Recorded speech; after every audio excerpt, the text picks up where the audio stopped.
What have you brought to the table for us to discuss? Oh, yeah. So, in a non-magic related topic, I wanted to talk about favorite movies because I'm a bit of a movie nerd as well, and I work in the film industry. So I was like, let's talk about this. Is your favorite movie The Room that's behind you? Do you see that? I do see it. That's brilliant. I kid you not, I love The Room. It too. I legitimately love it. And people are like, you love it just because it's bad. I'm like, no, it is actually one of my favorite movies. It's one of the funniest movies ever made. Have you watched it? I don't care if it was intentional or not.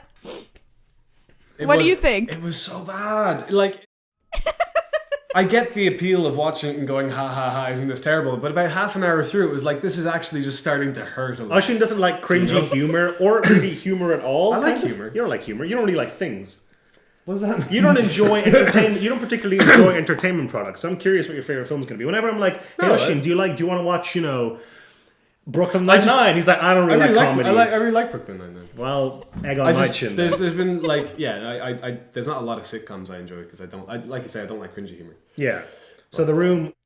Oh, well, it's definitely pretty cringy, yeah. This is the thing, it just becomes, it's uncomfortable. It's perfect, though. It's perfect watching what is clearly an inept alien sent to invade our species produce millions of dollars out of thin air to film this movie in San Francisco. Mm-hmm. It's great. He's making a sitcom now, isn't he?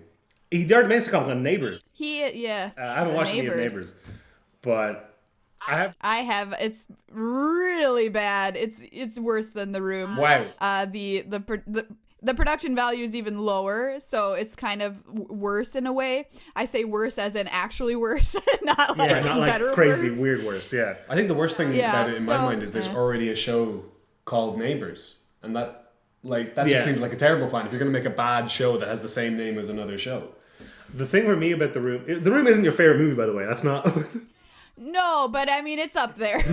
If you had to pick, I know this is different because movies are varied and subjective and everything, but if you had to pick a favorite movie, your desert island movie, what would it be? Oh, great question. Okay, so first I want to point out before you go on any further that my room poster is signed by Tommy Wiseau himself. I'm going to tip my computer so you can see. My friend Andy, he has a pair of underwear signed by Tommy Wiseau. Perfect. My favorite movie of all time, though, I often say is The Shining, because I love horror movies, and The Shining I think is a masterpiece, and it's beautifully shot. And Stanley Kubrick, yes. So anyway, that's my number one. But I have a huge penchant for 70s horror, especially, and so I really love Suspiria, which is 70s Italian horror, those are like it's a little bit out of my my wheelhouse. two of all time. I am What's a big happening? fan. Sorry, I didn't hear you. I've never fan. seen that before. Yes. You have Suspiria. Never heard of it. You've seen The I've seen Shining. The Shining. Okay, that's okay. The cool thing about The Shining, which Maria definitely knows, but you might not, is the way the movie's shot. Like, for example, when Danny's driving around his tricycle and all that, the layout of the hotel is impossible. So the layout of the hotel, it couldn't exist in the way that it's like you turn a corner, you're like, that was the lobby earlier, but now it's the kitchen. Shouldn't that be your? And it's supposed to make you subconsciously feel kind of wrong. And you're like, wait a minute, this doesn't make any sense. Okay. And it's great. I love The Shining. Yeah, I've read the book. Okay, the book's great, but is The Shining your answer as well? It's not my answer. Okay, my answer is okay. Movies are subjective, but my answer is the correct answer. I'm pretty sure my answer is the correct answer, but we'll do mine last. Okay. So if Maria's is The Shining, which we both agree is an excellent film. Excellent film. What's your favorite film? So I have two kind of answers to this. Okay. Because there's I put my favorite films into two categories, which are the films that I've seen that I think are the best, and the films I like to watch the most. I think the second one is what we're aiming for. Yeah. No. So the film that I've seen that I think is the best. It's a little bit cliche, but it's probably The Shawshank Redemption. Okay. Just because it's one of the few films to actually make me cry. More Stephen King. But the film that I enjoy the most is The Dark Knight. Just I will never not watch that movie. It's just so much fun. I think it's great. I think that the Joker, Heath Ledger, wait. I'm talking about Heath Ledger Joker, yeah. Okay, Heath Ledger Joker, I think, was one of the greatest moments of acting in our generation.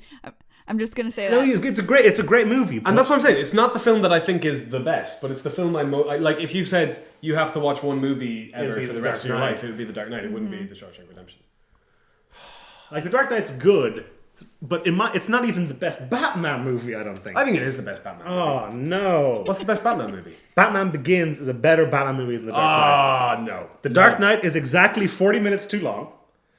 It's a movie with the Joker and everything, and then it's like a full 2-hour movie, and then a fun 40-minute show about Two-Face at the end. Yeah, okay. It's a great movie, and when I came out of the movie theater afterwards going, yeah! It was great. But like once that wears off, Sure. I don't think there's a lot of lasting appeal to the Dark Oh, Knight. I absolutely love it. So what you said is something that reminded me of what I'm going to say, which is there's a movie that if I'm doing something, whatever it is, if I'm driving to the hospital, and this movie is on TV, I'll stop what I'm doing and watch the rest of the movie to the finish. And that movie is the greatest film of all time. Okay. And it is Forrest Gump. Forrest Gump, and I'm not being in any way ironic about this, is the greatest film ever. Dennis. How many Vietnam Wars are in The Dark Knight? Dennis, I'm going to tell you something right now. Okay? And I'm going to move slightly this direction. I'm a little punchy. This is a good idea. I haven't seen Forrest Gump. You haven't seen I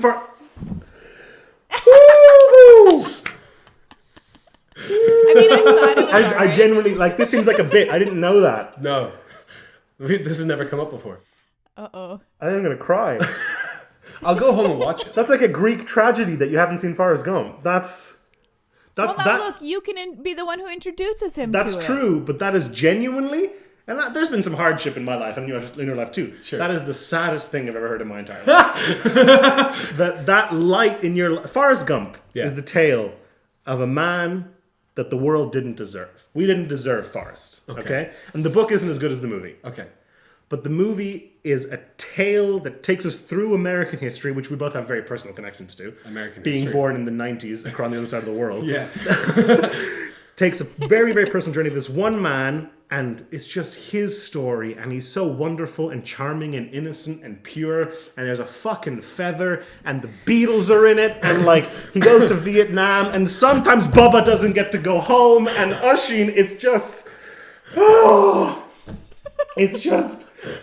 a great movie. Okay, I don't know how else to put. Are you alright? You know me pretty well. I'm not hamming this up. Dennis is genuinely upset right now. This is real. I do love Forrest Gump, and I'll watch it from any point. And there's a bit, and if you haven't seen the movie, this won't make any sense. Okay. Maria, I'm assuming you've seen Forrest Gump. Yes, I have. There's a bit late in the film where he turns to Jenny and he says, "Is he like me?" And it just, thinking about it now, there's like a 30% chance I'm just gonna cry. Okay. And it's just such a wonderful film. I'm just gushing. This is, if you transcribe what I've said over the past minute, 40% of it is me going, "Whoa," and the rest is just adjectives. Yeah. But I really, really enjoy it, and I think it won a whole shit ton of Oscars too, which is definitely a measure of how good a movie is. 100%, irrefutably, perfectly, flawlessly. But I really, really, really love it, and I know it's a big success. I wish I could have picked, Pan's Labyrinth, or I do like Pan's Labyrinth. some movie that's 3 Swedish guys made in their basement or something, not this big multi-million-dollar movie. But Forrest Gump, I think, is an excellent, excellent story that I think you actually probably won't like very much because you hate all that is good and joyous. Where do you get this from? From knowing you for many years. What do you mean? Where did I get this from? Okay, well, I'll go watch 15 minutes of Forrest Gump and then turn it off and tell you I didn't like it. Perfect. Maria, I believe you have to run away soon. I do soon. We're recording an episode of Magic the Pearl-the-Ring this afternoon, so. There you go. Yeah, special secret guest that I won't tell you who it is, but you'll have to watch. Well, this will come out way after that, so you can say it if you want. Oh, okay. It's with Matej Zadelkai. What is that guy? I like that guy. Bro. I will absolutely guy's watch pretty it. great. We'll absolutely watch it. Yeah, he's one of my favorite pros. And the last pro tour, I was like, "Hey, Matej, you got to come on my show." And he's like, "All right, I'll come on your show." But he was reticent, but I made him. I forced him. Yep, that's all you got to do. Well, the way I got Maria on the show was I messaged him a bunch of times, and then I messaged the professor, and then he made it happen. The professor set it all up for He pulled some puppet strings, and he was like, "Dennis, don't worry about it." I went to his house, I knocked on the door, he said fish, I said steak, I gave him 30 pieces of silver, and that was the whole transaction. Bro.